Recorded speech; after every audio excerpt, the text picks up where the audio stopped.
Good morning, one and all. It is very nice again. We all meeting for the Young Indian Theosophies meeting on Sunday. So today we all gather here for uh, discussion about seeing the danger of conditioning. A video by Jiddu Krishnamurti. So we will start the session with the universal prayer first. Then we will have the video, and after completion of the video, we will have a discussion about that. So let me start with universal prayer. Oh, hidden life vibrant in every atom. Oh, hidden light shining in every creature. Oh, hidden love embracing all in oneness. May each who feels himself as one with thee know he is also one with every other.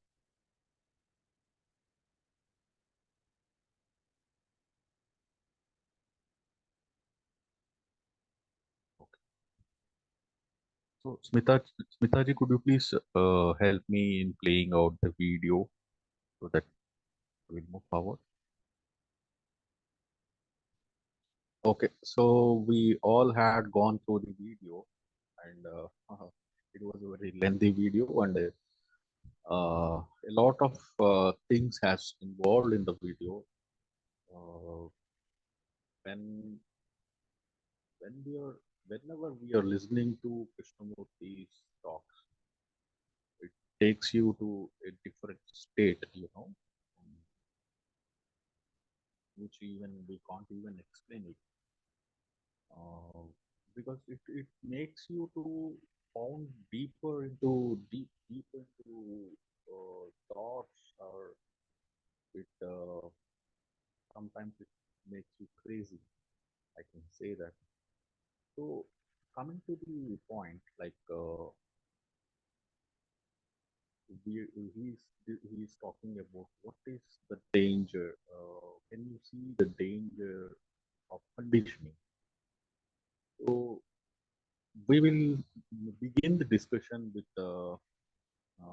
some questions what I have in my mind, so that we will take up that question, or if at all you have some questions, you can ask that out of it. So what's wrong Sorry in to interrupt, conditioning? Harnath. Your First thing, voice is not clear. is it okay? So is it clear now? Yeah, now. Yeah. Okay. So what I'm asking is like, what is the difference between natural instincts and conditioning? Okay. So and what's wrong in conditioning? And if you take this question, we will start the discussion, and we will uh, ponder deep into the discussion. Okay. If anybody wants to throw some idea on this, please.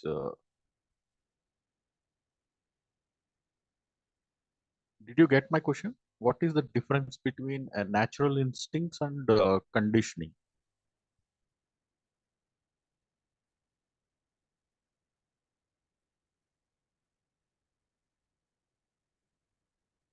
So anybody wants to?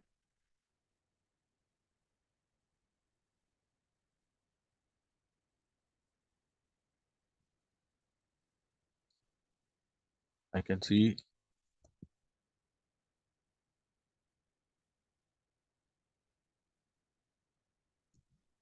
Smita is audible.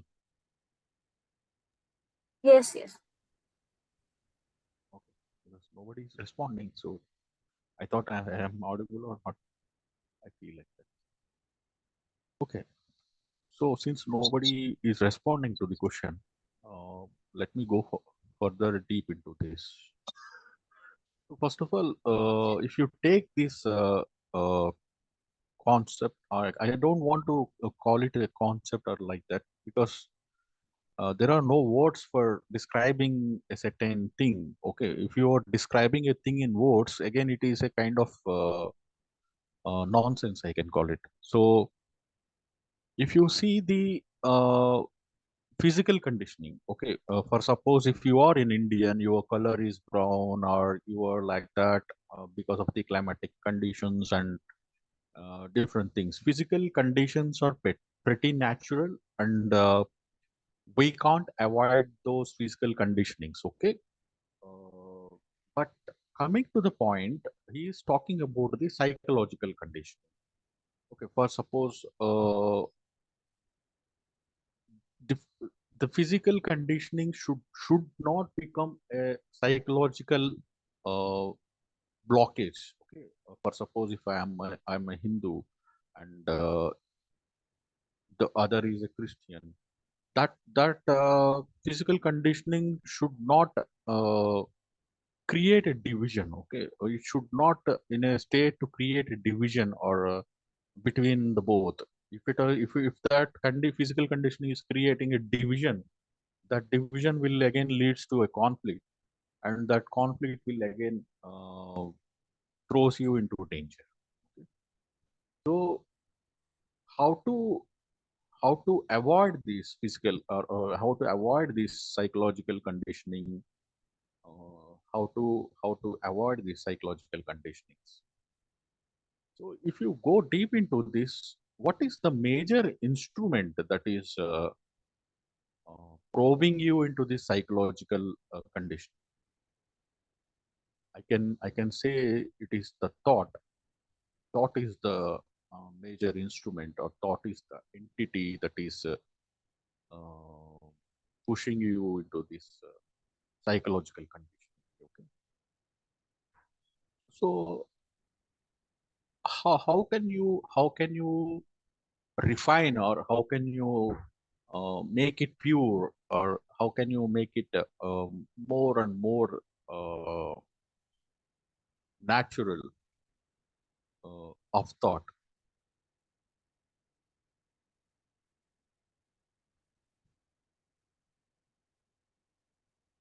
So it's not Yeah, like that.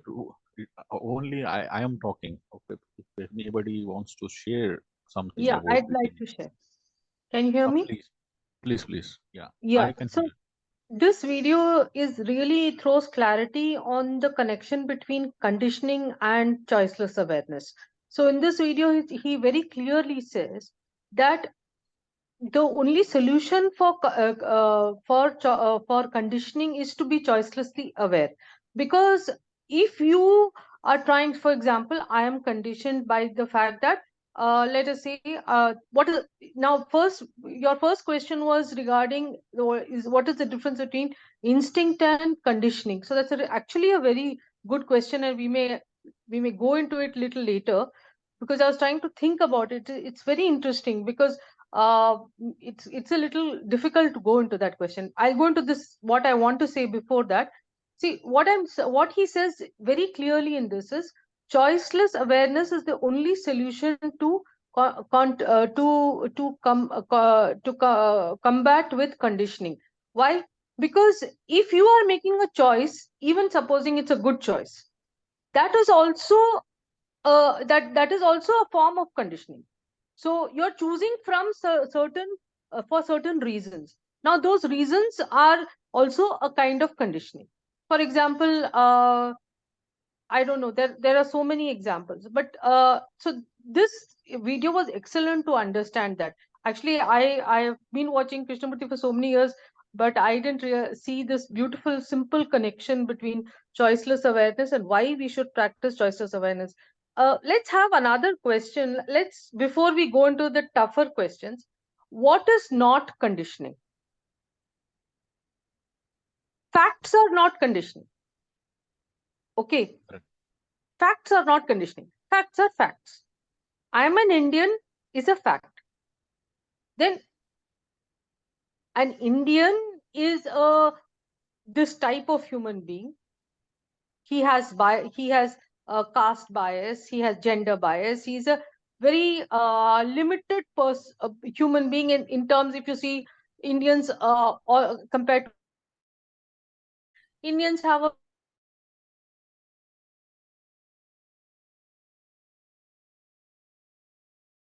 the fact is I am an Indian.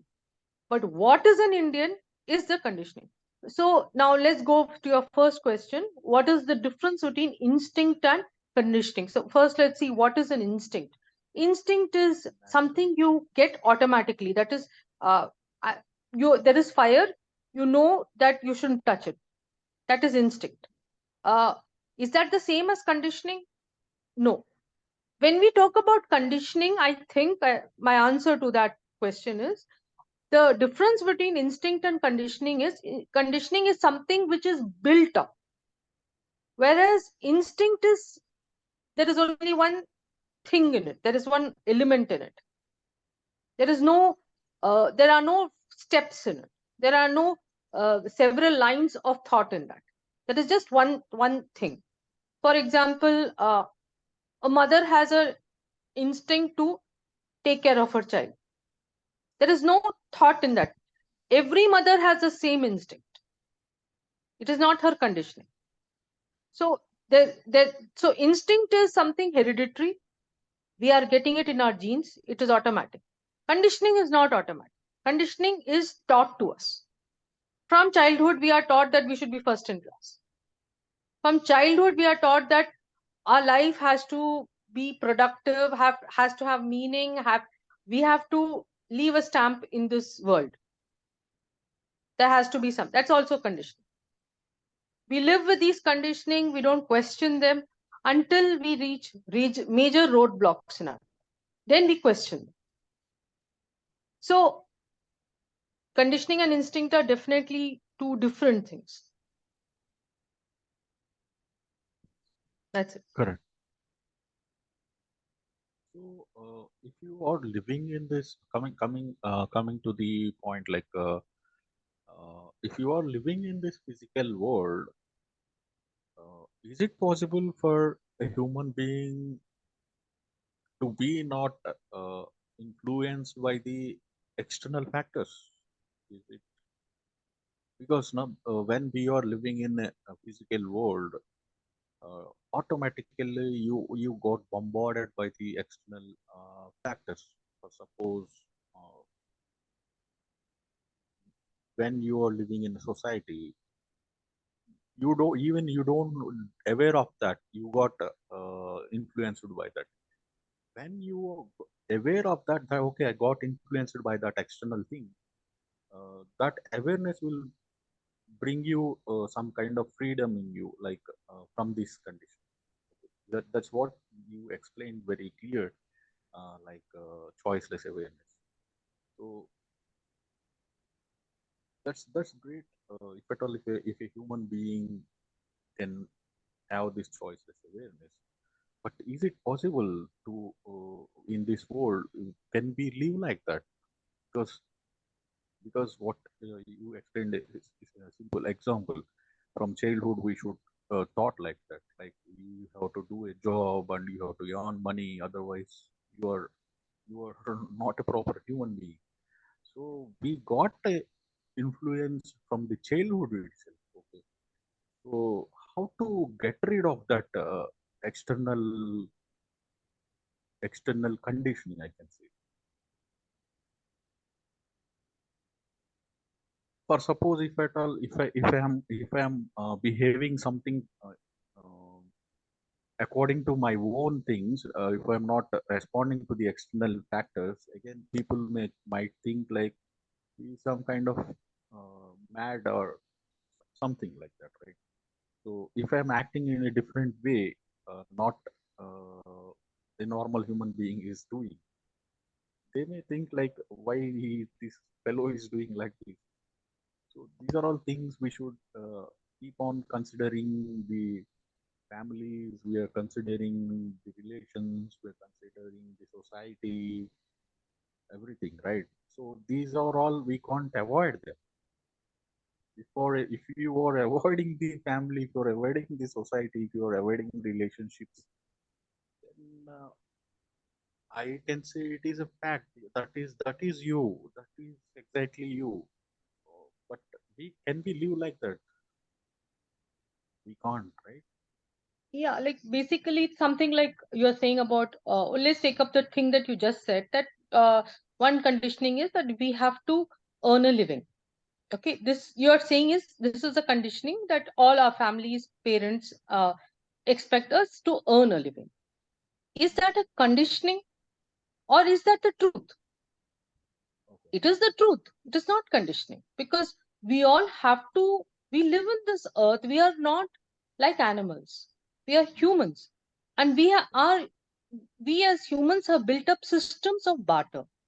We exchange our services for money, and that money we use for bartering with other things. That is a system we have.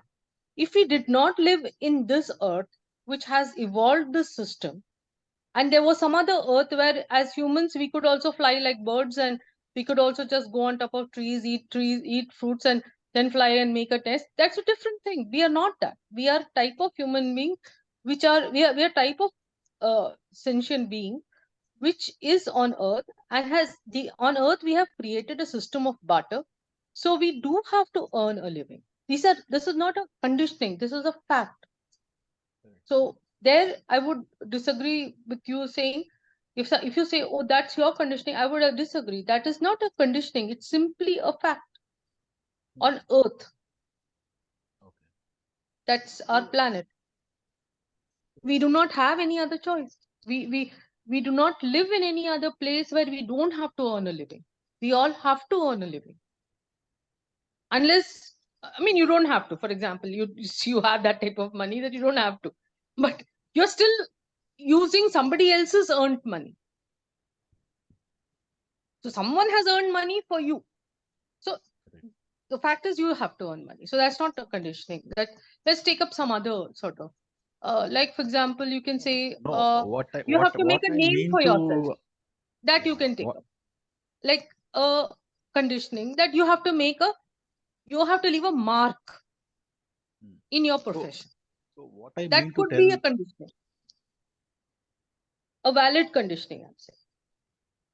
You have to leave a mark in your profession could be a valid conditioning, because that becomes like something which is very uh, there are a lot of factors in that, leaving a mark in your profession. You understand what I'm trying to get at? yeah, How do you yeah, escape that conditioning? that's what I'm trying to tell. So we can't escape that. We can't avoid that condition. What you said. So, but my point here is like, for suppose if you want to earn money, you got conditioned to go for a study, or you have to do this, and it become a system which we can't avoid it. Okay, no, and it become a habit. You can also call it, right? Can we call it as a habit also? Or habits and conditioning is different. System and conditioning is different. You are telling right now. The same way, can we call habits and conditioning is different? Because the system is now your habit. What you said right now is very true, but we can think about it. See, for suppose if I want to earn money, uh, I should have to inculcate certain habits. Otherwise, I don't earn money. I should be habituated to uh, yawn and keep it safe in something, right? If that become a habit, earning money will become a habit. So our habits probing you into conditioning, that is my question. Our habits different from conditioning. I think Ganesh ji wants to say something. Yeah, yeah. Please. Thank you. The question about I am reminded about what Dr. Radha Bernier was once asked a question. It was many years back.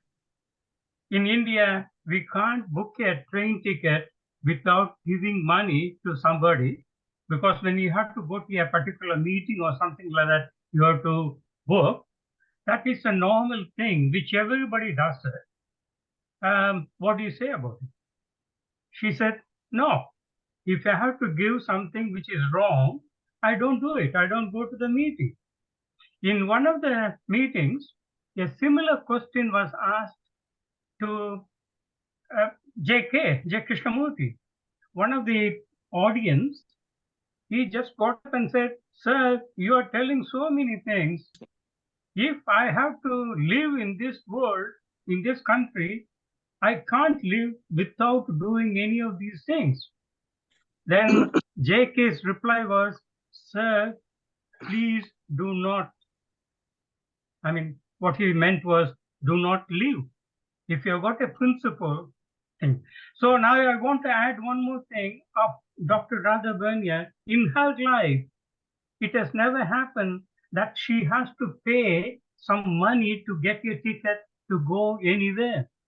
It has never happened. So what happens is, if you have got a principle, the nature changes itself, that your willpower or thought power, it helps you. Okay. So I think that is what it is. Now, JK, in this one, I think as Vimalji was mentioning, he has said, we first and foremost, initially he has said, you have to be clear about, are you aware, or is it someone else who is telling that you have been conditioned? So if I myself feel that I have got some problems with my conditioning, then actually what I need to do is inaction. Okay, that is what is giving a very right solution. I mean, this is my understanding. I do not know if it is of any help, but I think actually people who follow the strict thing, okay, I am not going to buy, I'm not going to do the wrong thing, things come in the way. Okay, the nature sets itself such that we don't have to do a wrong thing at all. I mean, that could come only by personal experience of each one of us. Thank you for listening. Thank you. Thank you, sir. That was very nice. So, anybody wants to throw some light?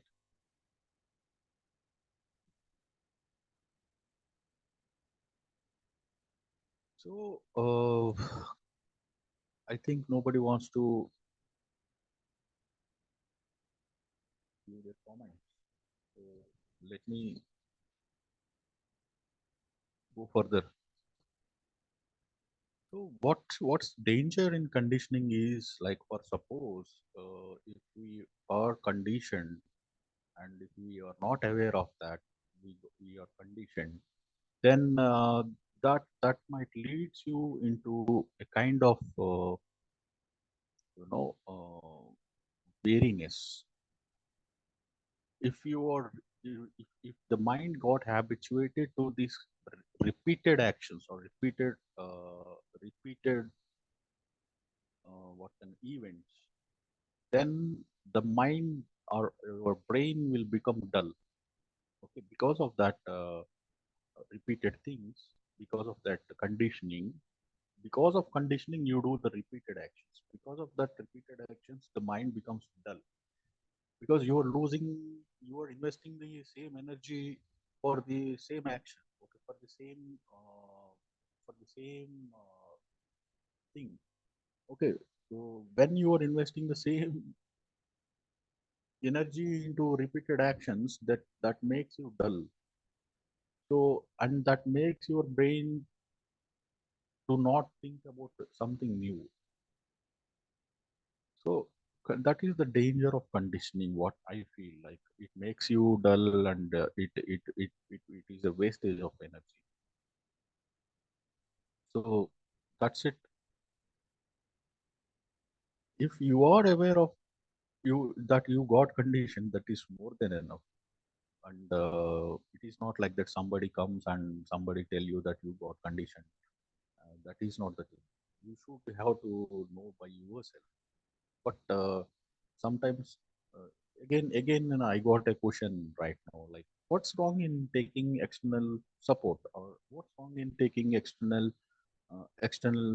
things, like, for suppose if you are depending on a guru and the guru has told you, like, you got conditioned and you do this in order to get out of that condition. So what's wrong in taking the support of guru?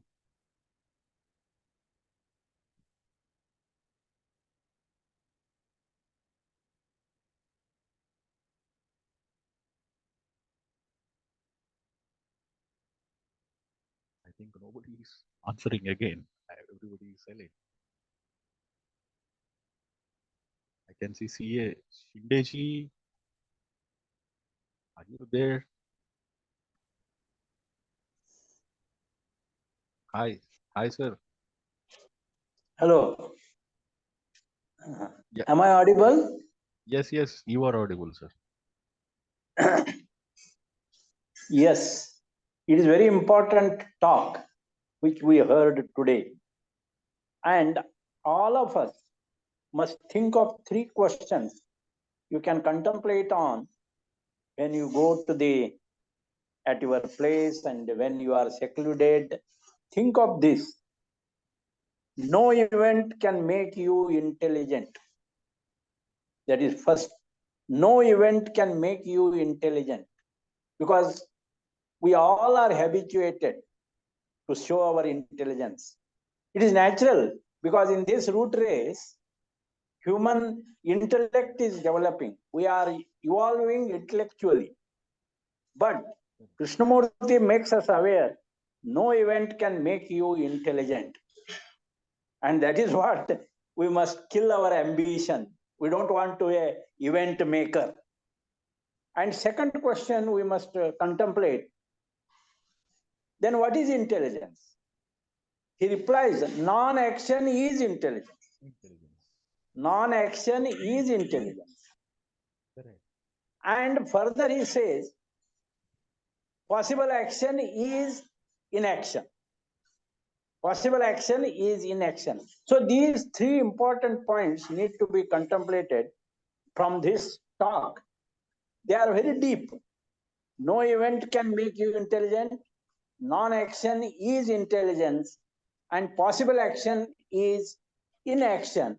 Not doing anything, just observing. No positive action even. That is what Krishnamurti emphasized in this talk. And you know, our present theme of the Theosophical Society Convention is understanding, exploring and understanding universal intelligence. So I think in this line, this talk is very important given by the JK. We have to think over it, and discussion is also very meaningful. Thank you, Harnath. I don't want to say anything because we have to think over it deeply. That is what I want to add. Exactly. Exactly, sir. You just brought the very, very crucial points what he has discussed right now. That's the thing. I rooted the discussion to money and doing job and these things. But what you said right now, these are the things. This is the outcome of the discussion. Okay, uh, being non-action, doing non-action, and not be ambitious. So if you are habituated in earning money, that makes you ambitious. That is your ambition. That becomes automatically your ambition if you got habituated to money. So when you are not habituated to that thing, then you are not ambitious again. Okay, that's the reason I posed that question. What's That's it.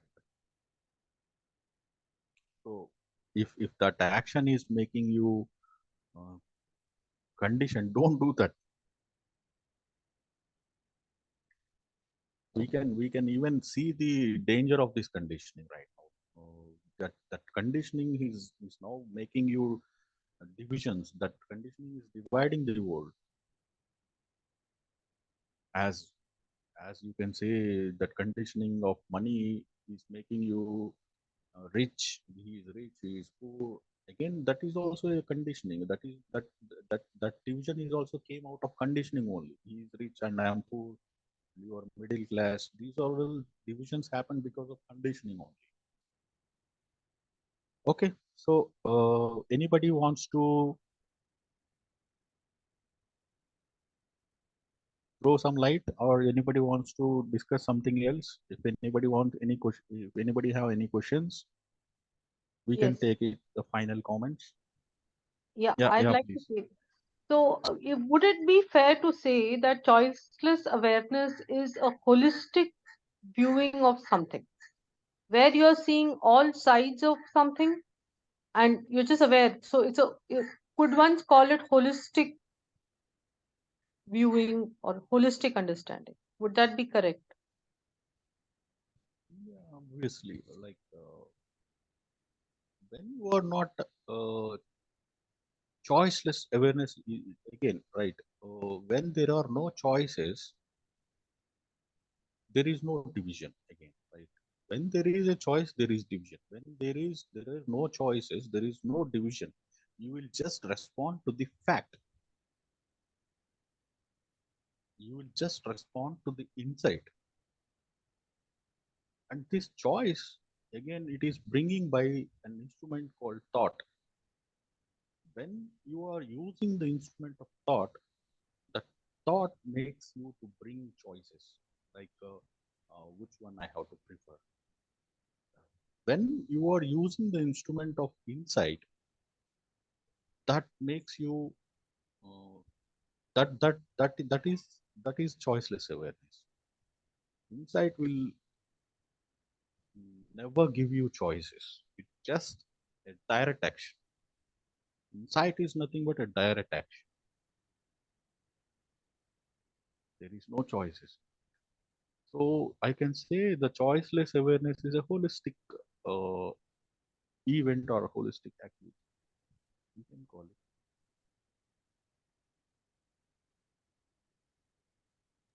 Okay.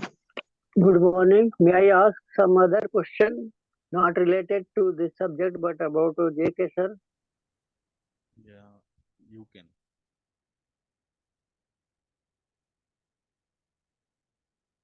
Yes, yes, you can.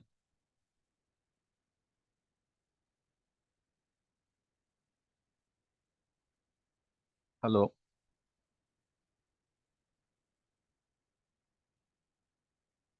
Hello. I think he's not there. Okay, so can we close it, or anybody wants to Yes, I continue? have question Yeah, about please JK carry on, sir. sir. Yeah, please carry on. In one book written by Ravi Ravindran, Two Birds on One Tree, here JK sir says, no one understands what I have been saying for last 60 years. No one. I too added to K's sorrow by not understanding. This Ravi Ravindran says, why so? I could not follow. Should I repeat Actually, again? no. What your question is something different. Okay. No, is it Yes. JK asking like that question? Like, is that the question asked by JK? No, JK is feeling that no one understands what I have been saying for last 60 years. No one. Yeah. It is So JK's statement. okay. I got your point. So it was maybe his feeling, right? Nobody is understanding his point, but that was his feeling. Why should we have to consider that his feelings? Okay, you are if it is if it is your feeling, please consider it, probe into it, and you will get answer by yourself. Okay, why should we have to take some other questions or some other feelings? You just go into your feelings and your questions. Okay, that will help you to get answers from inside. Okay, that's it. So I think we are running out of time. Or if at all, if anybody wants to have the final comments, yeah, Shindeji, I think you wants to have the final. Let's Yes, have the final comments and we will close this. Krishnamurti was a seer. He was seeing clearly what the event is. But nobody is understanding. Last 60 years, he has been telling the national borders is an illusion. But still, we are putting with that illusion. Nobody is understanding. And you are a second hand person, you are a conditioned person, you are a stupid. All these words he has used because he was seeing clearly how the human mind is working, how the human mind is conditioned, And therefore, he is really felt very much that humanity is not changing. It is same as it was million years old. That is what Mahatmas also told. And that is what Krishnamurti also observed clearly. And he made us aware. It is true that we are seeing the danger of our ambition, but still we are ambitious.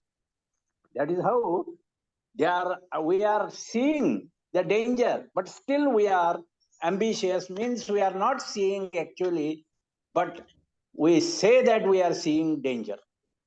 That is what Krishnamurti wanted to say. Thank you very much, sir. Thank you. Okay, so we are running out of time. So can we close this session? Just have some 2 minutes of meditation, and we will close the session.